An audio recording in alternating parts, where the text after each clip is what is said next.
Prof, izin Prof, kalau orang Melayu nih tak sah kalau kita nggak berpantun, Prof. Jadi saya buatkan pantun pertama kali. Indah berseri si Tuan Putri, timbangannya anak Raja Kerinci. Kalau ingin membangun negeri, bersatu padu adalah kunci. Itu yang kita lakukan dulu. Insya Allah kita sama-sama hari ini untuk bersatu sama-sama untuk mengembangkan Indonesia dan khususnya Batam. Saya garis bawahi paparan tadi dari Mas Irfan bahwa kesehatan itu kalau kita lihat di Penang, karena saya sering ke Malaysia untuk mengajar juga, adalah bagaimana mereka kayak di Penang, saya punya ini agak maju itu nih, tak kelihatan bentuknya nih, suara itu ya. Oke, moga-moga wajahnya nggak kelihatan lagi. Oke, tapi anyway, jadi yang penting bagi kita di Penang itu 80% rumah sakit diisi banyak sekali orang Indonesia. Bahkan kalau kita terbang ke Penang, di pesawat itu ditanya pertama kali bukan mau ngapain di Penang, pertanyaan-katanya sakit apa Pak? Itu yang ditanya, kayak seperti semua orang Indonesia ke Penang itu pasti lagi sakit gitu. Nah, pertama itu. Kedua, yang kita lihat bukan hanya masalah kesehatan yang laku di Penang, tapi juga di sana adalah propertinya. 50% properti baru di Penang itu dikuasai oleh orang-orang Indonesia. Jadi multiplier effect dari kesehatan ini luar biasa. Jadi tidak saja pada rumah sakitnya, tapi juga pada ekonomi di Penang tadi. Dan kita lihat tadi di Malaysia, bagaimana mereka buka untuk Indonesia, bukan turismenya secara umum, tapi medical tourism. Karena blood mereka untuk darah mereka untuk turisme mereka adalah medicalnya. Untuk itu kita rasa perlu, dan saya kenalkan Mbak Preti ini, saya bilang Mbak, karena kami bertahun terakhir ini benar-benar mengembangkan medical tourism atau wisata kesehatan di Indonesia. Karena kita melihat potensinya sangat besar.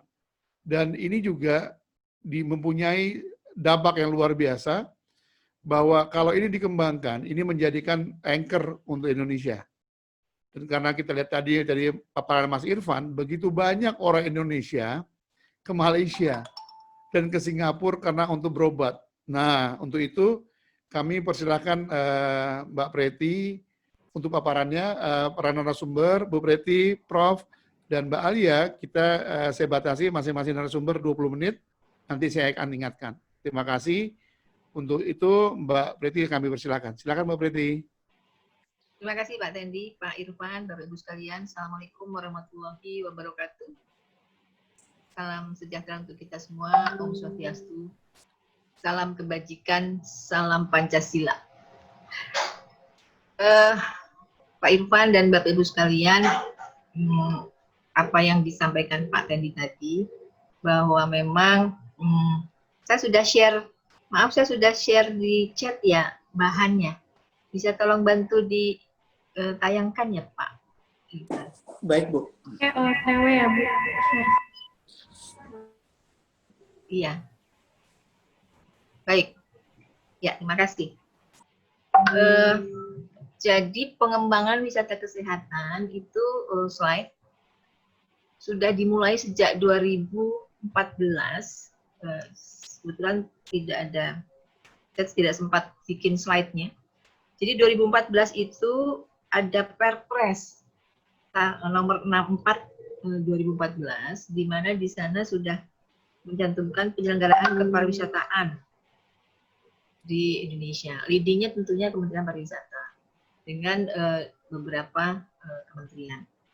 Peraturan nomor tahun 2014 nomor 64 itu kemudian dirubah pada tahun 2017 dengan nomor Perpres 40. Perubahannya adalah penambahan kementerian yang terlibat.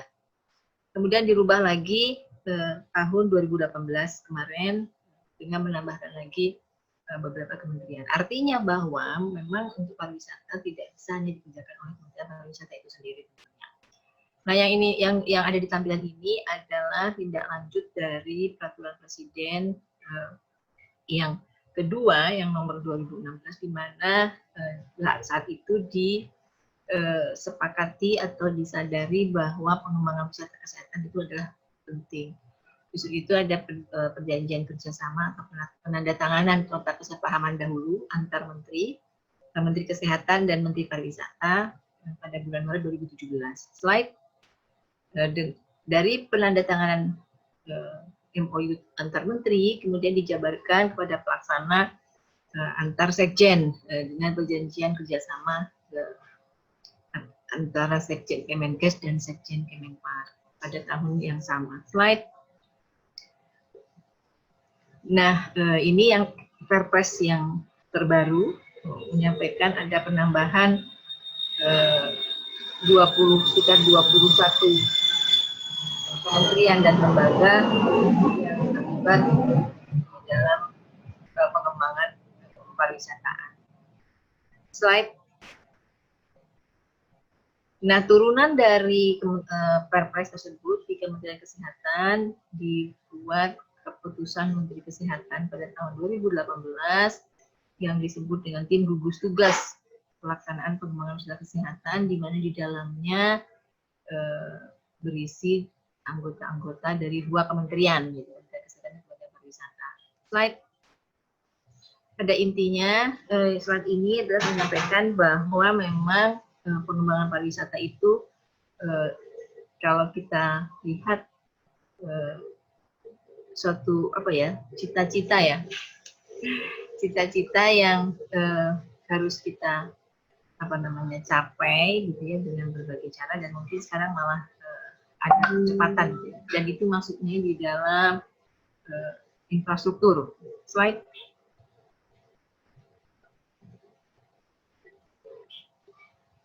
Oke, slide.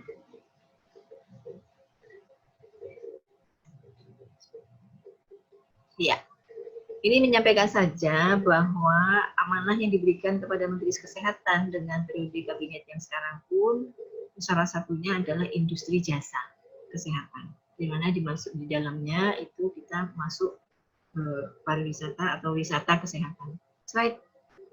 Hanya menyampaikan saja bahwa seperti yang disampaikan Pak Tendi, itu amanah Pak, makanya saya terus ikut diminta mengawal, kalau enggak saya ditanya. Paling tidak kita mengkoordinir apa yang ada karena di dalam Kementerian Kesehatan sendiri yang sebagai pelaku itu banyak gitu ya. Sementara PADK sendiri kan tidak pelaku yang inti, tetapi untuk menyiapkan dokumen-dokumen kebijakannya. Nah, dari di dalam perjanjian kerjasama antar sekjen berhasil disusun kerangka konsep pengembangannya. Pada prinsipnya slide ini menjelaskan bahwa disepakati ada dua kelompok besar. Satu yang dukungan memang sektor kesehatan di apapun program yang dikembangkan di Kemenpar.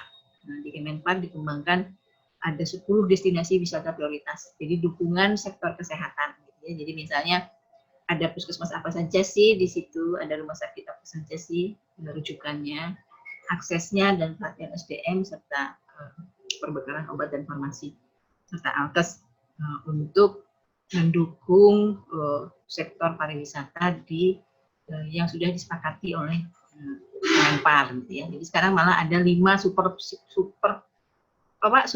prioritas ya. Kalau ini kemarin 10 ya.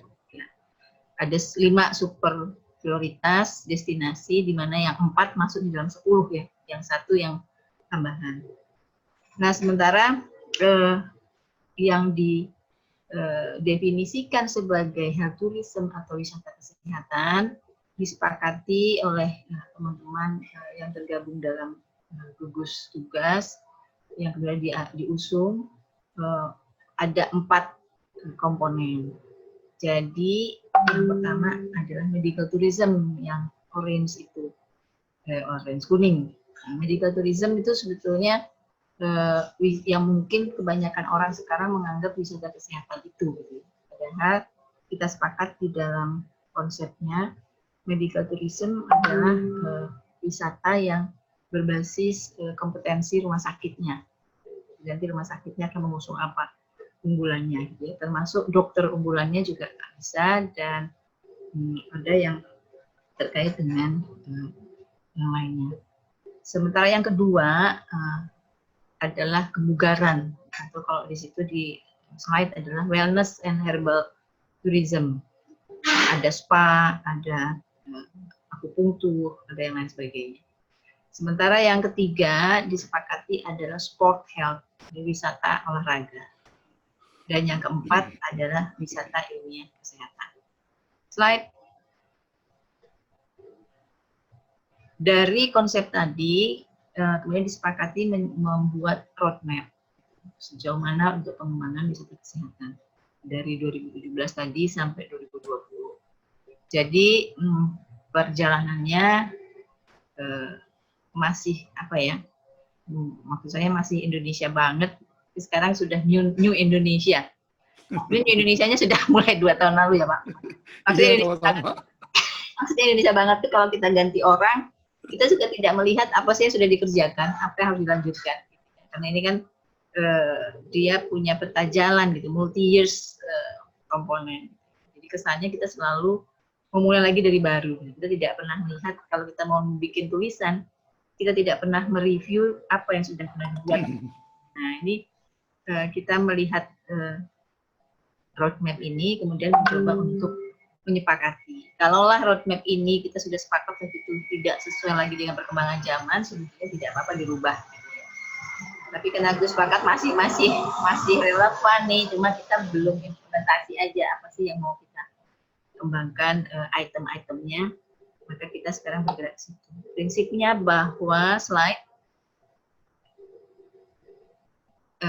ini yang tadi komponen besarnya Pak, wisata Bapak Ibu sekalian, wisata medis, wisata kebugaran ilmiah yang sudah sudah disusun katalog wisata kesehatan. Jadi sesuai roadmap tadi, salah satu itemnya adalah menyusun katalog wisata kesehatan. Apa itu katalog wisata kesehatan?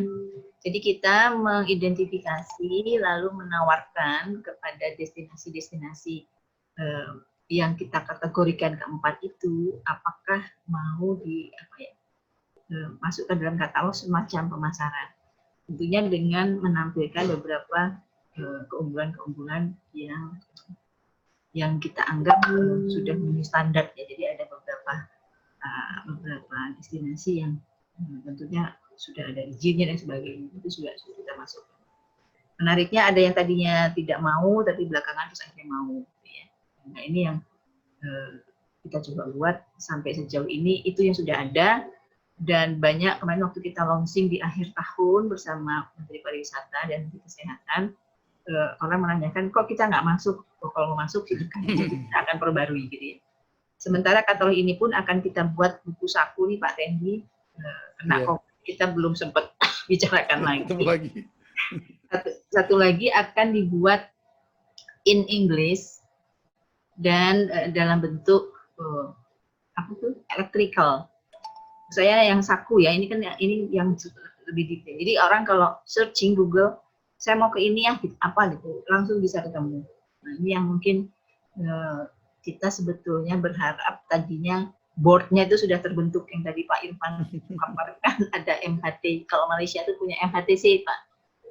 Nah Indonesia juga mencoba untuk mendesain seperti apa di Indonesia bentuknya gitu ya. Kalau mau bukan pemerintah seperti apa? Kita sepakat sebenarnya jangan pemerintah, kan nanti double pekerjaan dan tidak terurus ya, tidak ada PNBP dan segala macam. Nah tapi kalaupun bukan pemerintah lalu siapa? Nah ini sedang kita proses kawan-kawan. Slide.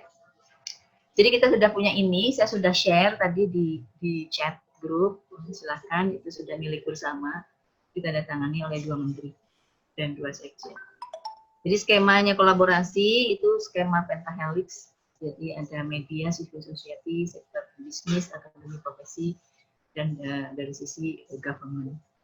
Ini masuk Kemenpora karena terakhir ada sport health itu dan sangat menyambut baik teman-teman dari Kemenpora. Slide. Oke, ini saja berbagai pemangku kepentingan yang kita coba identifikasi. Slide. Artinya bahwa memang sangat kompleks. Ini runutan saja penjabaran dari roadmap tadi, apa yang sudah kita buat, apa yang sudah kita hasilkan. ada komitmen, ada katalog, ada analisis khusus dari Kemenkes, kemudian ada pengembangan destinasinya, dan ada yang memang menjadi tugas dari teman-teman Kementerian Pariwisata untuk mengelaborasi salah satu dari paket ataupun dari komponen yang wisata kesehatan, yaitu disepakati kita akan berkompetisinya yang paling aman, tidak terlalu berat, gitu ya Pak Randy. Itu wisata kebugaran gitu ya. Kalau wisata medis nanti kalah Pak Irfan sama Johor sama ini. Malaysia. Wisata olahraga kita juga belum berkembang. Ya, di sini ada Dokter Sigit nih, Bu. Ini. Siap. Nanti kayaknya ada yang mau disampaikan nih habis Ibu nih. Baik. Ya, Bu. Lanjut, Bu. Jadi kita sepakat Kementerian Pariwisata untuk mengusung wisata kebugaran. Karena kita punya ethnicity, punya segala macam gitu ya. Jadi itu yang kita, dan sudah banyak testimoni-testimoni dari wisatawan asing terkait dengan hal itu. Bahkan beberapa yang jago pijet itu kadang di-hire Pak, berbulan-bulan ke luar negeri gitu cuma untuk pijet doang. Right. Oke, nah ini jadi pengembangan wisata kesehatannya, ada ini hasil analisis kebijakan yang kita coba usung dari Kementerian Kesehatan. Slide. Ini yang tadi saya sampaikan bahwa kita mengembangkan 10 destinasi plus karena lebih dikerucutkan kepada yang 5 destinasi, mendampingi teman-teman pariwisata untuk pengembangan. Slide. Punya saja terus. Slide. Mungkin sudah nggak ada lagi itunya. Slide terus. Ya, ini yang dikembangkan leading-nya kali ini Kementerian Pariwisata, Kementerian Kesehatan ikut terlibat. Ada Joglo Semar gitu ya Pak. Jadi Jogja, Solo, Semarang, Bali, dan Jakarta. Dan Jakarta sebagai titik awal ya Pak. Saya tidak bilang uji coba. Nanti marah kalau uji coba. Jadi sebagai proyek apa yang dicoba, yang diusung lebih awal, nanti yang lain mengikuti. Karena bagaimanapun juga kalau nggak dicoba awal, kita tidak tahu kekurangan dan kelebihannya. Apa yang menjadi slide. Ini destinasi tadi dengan mengusung wisdom, luxurious, dan modernity. Ini Pak Tendi banget. Slide. Oke, slide. Nah, saya cuma bisa menyampaikan, nanti kita dengar saja apa yang akan disampaikan teman-teman Batam pengembangan terkait wisata kesehatannya. Karena yang ada dalam katalog itu hanya satu rumah sakit awal bros yang tercatat sebagai dukungan destinasi untuk, saya lupa, wisata di daerah Kepri, Pembangka, saya lupa. Batam ya. Ya, tapi juga yang lainnya, wisata yang lainnya belum masuk gitu ya. Jadi mungkin dengan adanya niatan dari teman-teman di Batam untuk mengembangkan, bisa memperkaya katalog wisata kesehatan. Mungkin itu dulu sementara Pak Irfan, Pak Tendi. Terima kasih. Assalamualaikum warahmatullahi wabarakatuh. Terima kasih sekali Bu Preti. Bu Preti ini orang yang selalu mendampingi kami dari A sampai Z, sampai kami Semarang, terbang ke Semarang, terbang lagi sama-sama kami. Jadi benar-benar komitmen bersama dua menteri ini, kementerian ini luar biasa.